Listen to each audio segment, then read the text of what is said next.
1945 पासून आतापर्यंत जगभरामध्ये 2400हून जास्त अणु चाचण्या करण्यात आल्या। या चाचण्यांच्या परिणामांमुळे कालांतराने कर्करोग आणि इतर आजारांमुळे जगात किमान 40 लाख जणांचा अकाली मृत्यू झाल्याची माहिती नॉर्वेजियन पीपल्स एड या मानवतावादी संस्थेच्या नव्या अहवालात सांगण्यात आले। सध्या भारत, रशिया, अमेरिका, चीन, फ्रान्स, ब्रिटन, पाकिस्तान, इस्रायल आणि उत्तर कोरियाकडे अण्वस्त्र आहेत। अण्वस्त्र वापरामुळे झालेल्या घातक परिणामांमुळे आजही अनेक देशातील नागरिक जगण्याचा संघर्ष करताना दिसतात। या चाचण्यांवर बंदी आणण्याचा करार करण्यात आलेला आहे, मात्र अनेक देशांनी आपली ताकद दाखवून देण्यासाठी अशा चाचण्यांची तयारी सुरूच ठेवली आहे, अशी नोंदही या अहवालात करण्यात आली आहे।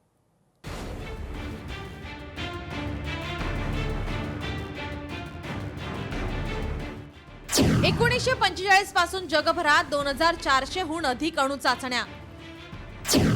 अणु चाचण्यांच्या परिणामांमुळे 40 लाख लोकांचा अकाली मृत्यू। किरणोत्सर्गामुळे कर्करोग होण्याचे प्रमाण सर्वाधिक। अणु चाचणी हा केवळ वैज्ञानिक प्रयोग नाही, तर तो आपल्या ग्रहाच्या सुरक्षेसाठी आणि मानवतेच्या भविष्यासाठी गंभीर धोका आहे। जेव्हा जेव्हा अणुबॉम्बच्या चाचण्या होतात तेव्हा ते केवळ पृथ्वीच्या पृष्ठभागालाच हादरवतात असे नाही, तर त्यातून निर्माण होणारे किरणोत्सर्गी घटक लाखो लोकांच्या आरोग्यावर देखील परिणाम करतात आणि नैसर्गिक संसाधनांचे देखील नुकसान करत असल्याचे नॉर्वेजियन पीपल्स एड NPA या मानवतावादी संस्थेच्या नव्या अहवालात म्हटलं आहे। आजवर जगभरात 40 लाख लोकांचा मृत्यू झालाय। यापुढे हा नरसंहार नकोय म्हणून सदर अहवाल तयार केला गेला आहे। अणु चाचण्यांमुळे बाधित झालेल्या लोकांच्या मदतीसाठी आणि प्रदूषित परिसर सुरक्षित करण्यासाठी आंतरराष्ट्रीय समुदायाला तातडीने पावले उचलण्याचे आवाहन करण्यात आले। 1945 साली न्यू मेक्सिकोच्या वाळवंटात अमेरिकेची जगातील पहिली अणु चाचणी। अमेरिकेनंतर Soviet Union 1949, United Kingdom 1952, France 1960 आणि चीन 1964 यांच्या अणु चाचण्या। अमेरिकेनंतर जगभरात 2000हून अधिक अणु चाचण्या। 6 ऑगस्ट 1945 रोजी जपानमधील हिरोशिमात अमेरिकेने पहिला अणु बॉम्ब टाकला। भारताची पहिली अणु चाचणी 18 मे 1974 रोजी राजस्थानमधील पोखरणमध्ये।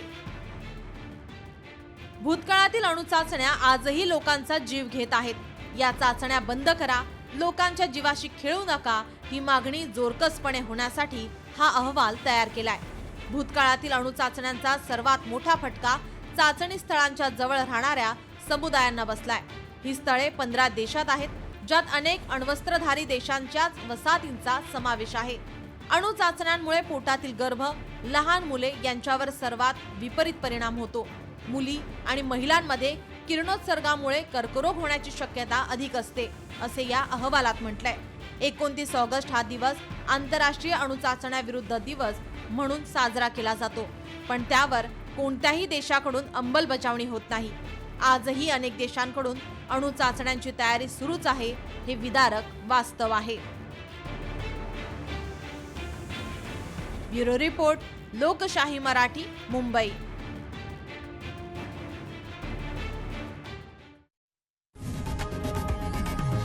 लोकशाही मराठी ऐका, पहा, जागरूक रहा।